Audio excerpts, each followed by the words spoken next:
Welcome back to the deep dive.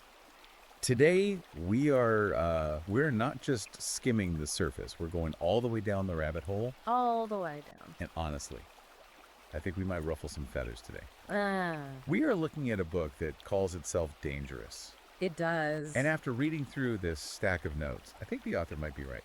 We're unpacking ancient good wives' wisdom. How to Right. Become a Wife from the Masters and Matriarchs of Old by Conrad Riker. Mm, Before we even get started, do me a huge favor. Hit that like button and subscribe. please do. If you want us to keep bringing you these deep dives into the topics that, actually matter, that support is crucial. It really is. And you use the word dangerous, which is exactly how Riker frames this text in his preface. He's not writing this to be liked. Not at all. He explicitly states that if you're comfortable with the modern narrative, if you think the current state of gender relations is just fine, you should probably put the book down right now. Yeah, he's basically saying this isn't for you. Exactly. This is an ultra-long, incisive look at what he argues is the collapse of civilization.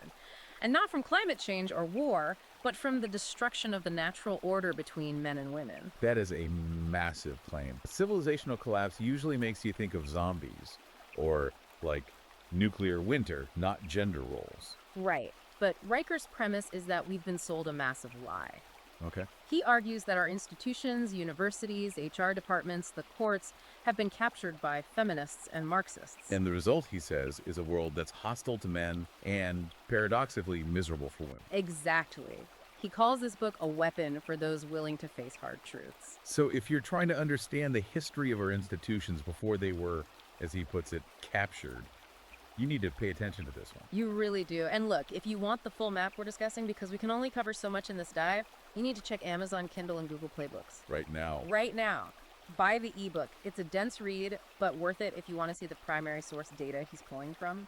All right, let's get into the meat of it then. Section 1 is what he calls the unvarnished truth. He starts by just dismantling the modern idea of womanhood. We hear this phrase all the time. You can have it all: the career, the travel, the family. Riker seems to think this is not just optimistic, but biologically false. He calls it a bill of goods. A bill of goods. The central argument here is biology versus ideology. Riker argues that modern culture tries to negotiate with biology like it's a contract, but nature doesn't negotiate. And he brings up the fertility clip. Yeah, and we've all heard of the biological clock, but Riker pulls up a 2018 CDC study that is, it's pretty terrifying. He treats it with a level of statistical harshness that most people avoid. I have the numbers right here in the notes. The study says women who delay childbirth past age 35 face a 40% higher risk of infertility 40%. and double the risk of chromosomal abnormalities. But plenty of people will hear that and say, well, science is advancing. We have IVF. We have options. Right. Does Riker address that tech optimism? He does, but he dismisses it as coping. He argues that relying on medical intervention to bypass natural windows is a gamble that, well, it often fails. And he uses a very specific anecdote to illustrate this. The Chicago litigator. Yeah. This story really stuck with me. Can you paint the picture for us? So she's a woman who did everything right by modern standards. She has the power suit, she made partner at a top law firm, she traveled the world. She is the definition of success in 2024. The absolute pinnacle. But this story describes a moment at age 42 where she just breaks down in a department store. She's looking at a baby stroller. And it hits her. And she realizes that no amount of litigation or corporate bonuses can buy back the fertility window she traded for her career. That's the entropy concept he mentions, isn't it? Right. Entropy is basically the tendency of systems to decline into disorder. Riker applies this to biology. You can be the CEO, you can have the corner office. But entropy doesn't care about your LinkedIn profile. Your biology has an expiration date. He calls this the lie of modern womanhood, the idea that a career can fill the void that biology creates. And he connects this void directly to social media, which I found fascinating. Oh, yeah. He talks about princess syndrome or main character disease. Yeah. I feel like we see this every time we open TikTok. It's a huge part of his critique.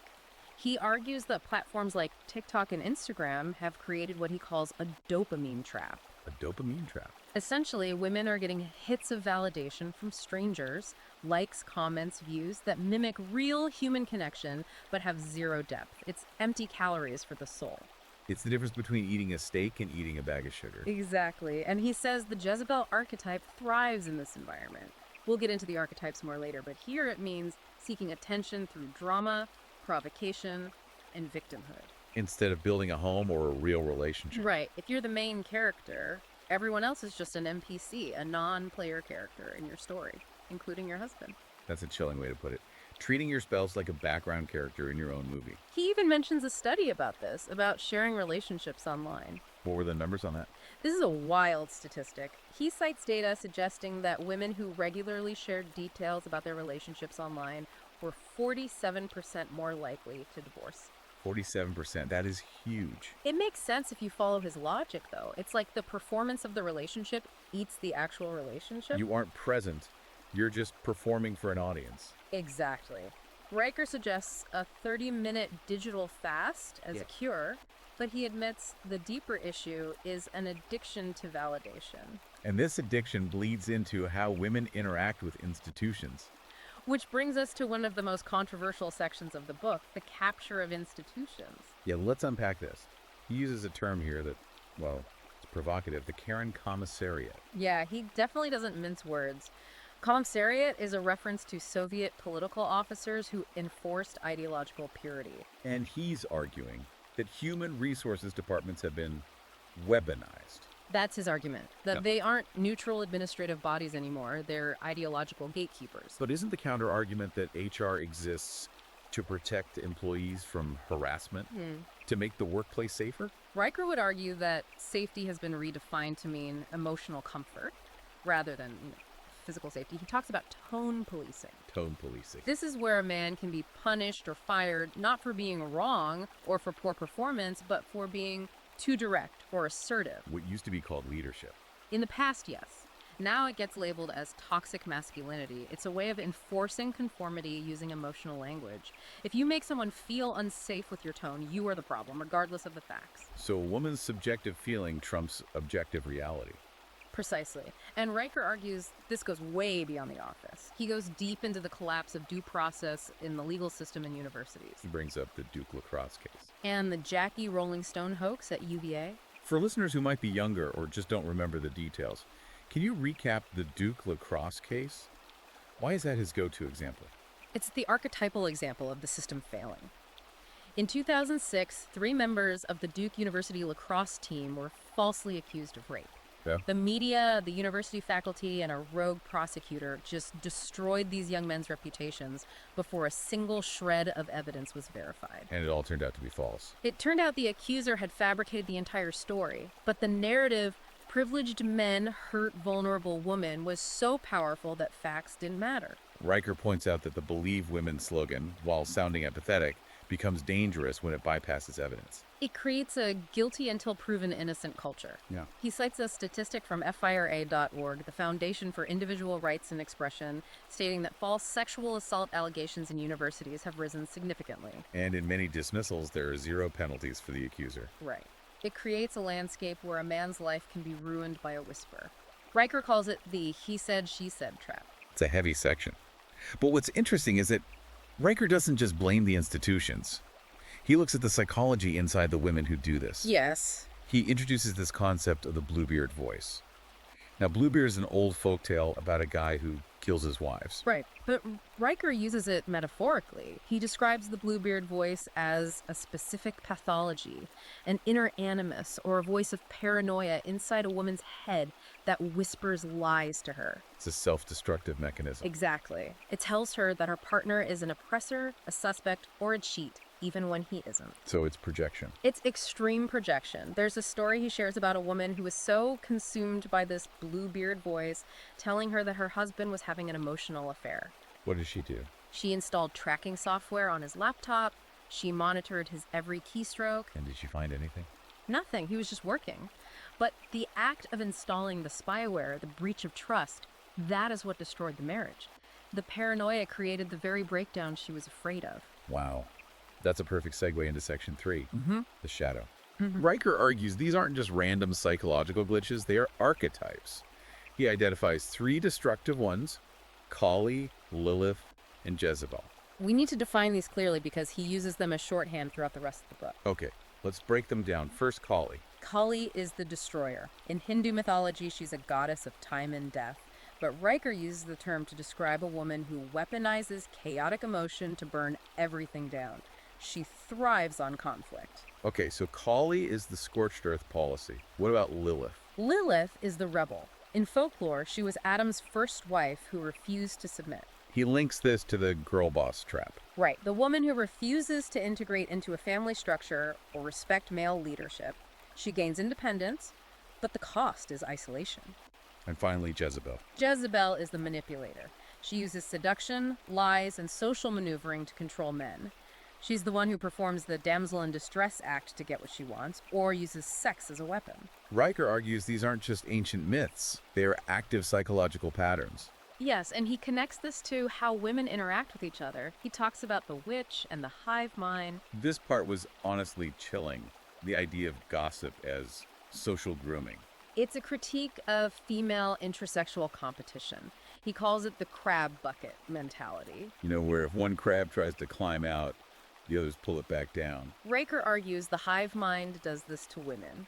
If a woman decides to step out of the modern narrative, say, she decides to be a traditional wife, she quits her job, she decides to serve her husband. The hive mind attacks her. Immediately, she's letting the side down, she's a trad wife, or internalizing misogyny.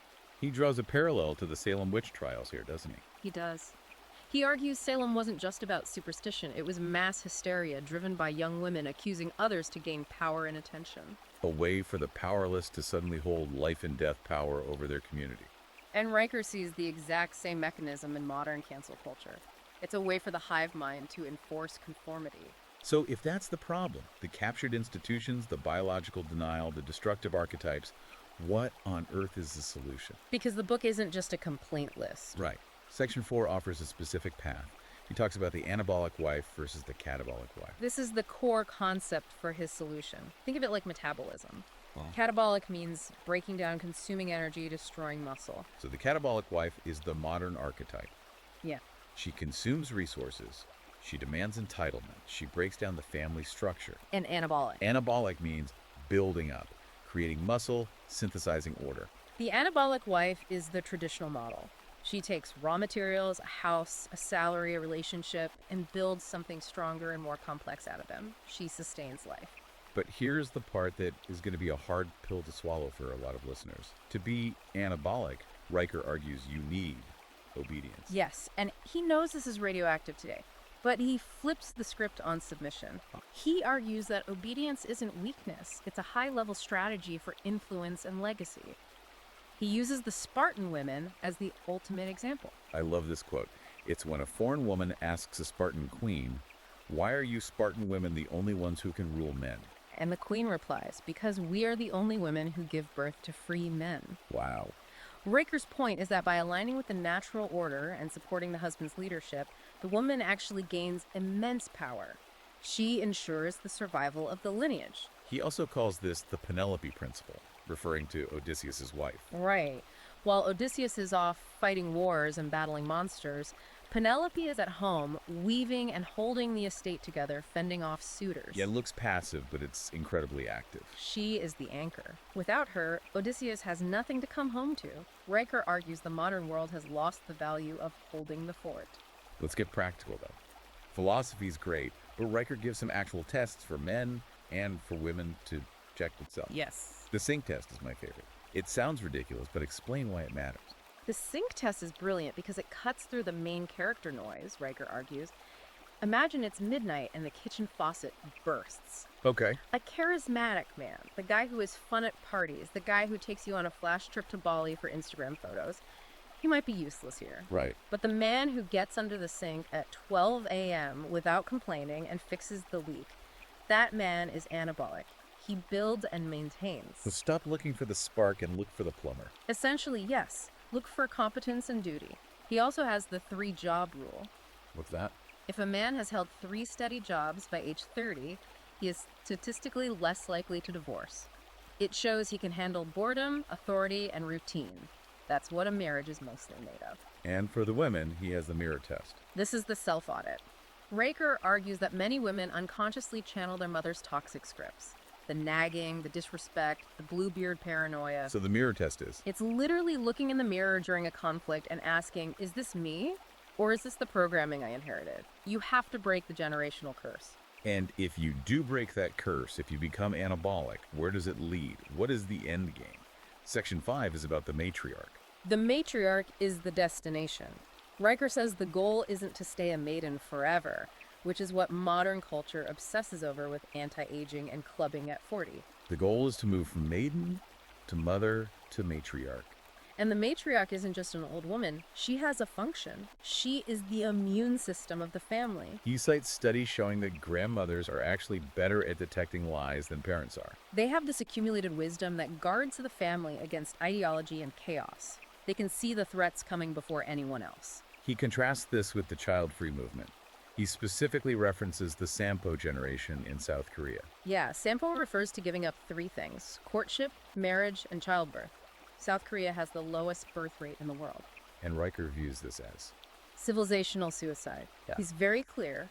True power isn't in a corporate title or a bank account. It's in raising a lineage that survives you. it's a stark choice. If you don't have children, if you don't pass down values, your civilization literally ends with you.